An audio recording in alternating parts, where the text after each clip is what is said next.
everyone, I'm Pranshi Verma from ABES Engineering College. In this lecture, I'm going to discuss with you collection frameworks in Java and hierarchy of collection framework. In Java programming, a collection is more than just a container. Means we can say that it's a way to organize and manage groups of objects efficiently. These collections are integral of the Java collection framework, that is JCF, which provides a standardized way to work with groups of objects. Imagine if you have a list of students' names or a set of unique IDs. Collections allows you to store and manipulate these group of objects with ease.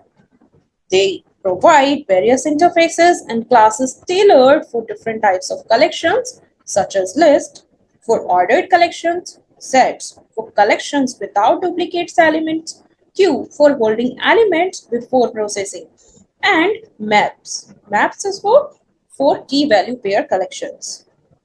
I hope right now you know the importance of collection framework. Collection interface itself is a fundamental concept and serves as the root interface in the Java collection frameworks. It's a part of the java.util.package and it acts as the foundation for various data structures and algorithms that operates on collections of different objects.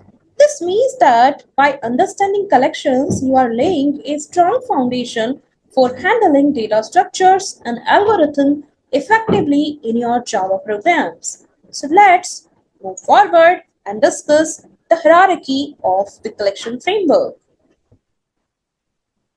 The collection framework in Java includes several key interfaces and classes for working with collections of objects.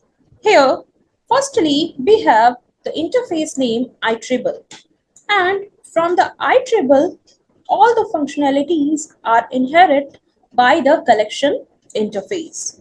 Collection interface is further divided in three parts: list interface, queue interface, and set interface. Various classes like array list, linked list, vector stacks are the inherited all the functionalities from this particular uh, interface named list and perform all the functions present in the list. So, various classes and interfaces are available in the hierarchy of collection frameworks. Let's discuss one by one. Here, first one is collection framework.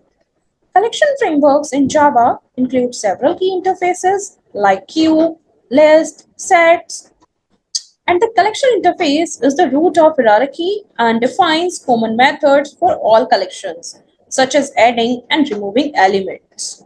Next, we have the list interface. The list interface extends collection and allow for the storage of duplicate elements in a specific order.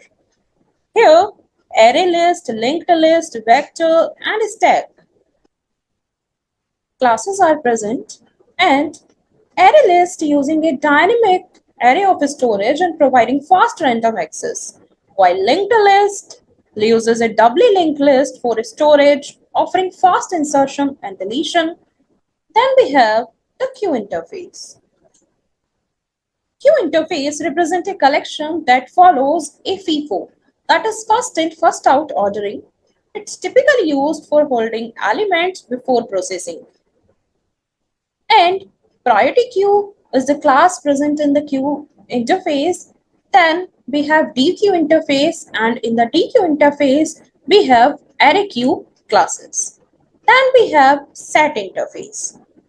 The set interface extends collections but doesn't allow duplicate elements. Here, hash set is an implementation of set that uses a hash table for storage, providing constant time performance for basic operations like adding, removing, and checking for the presence of elements. Linked hash set is also the class from the set interface. So it's all about the hierarchy structure of the collection frameworks. These implementations provide different characteristics and performance trade-offs depending on the user cases and requirements of the user application. Alright, these are the references used to design this lecture. In the next lecture, we will discuss IEEE interface with examples. Thank you so much for your patience listening.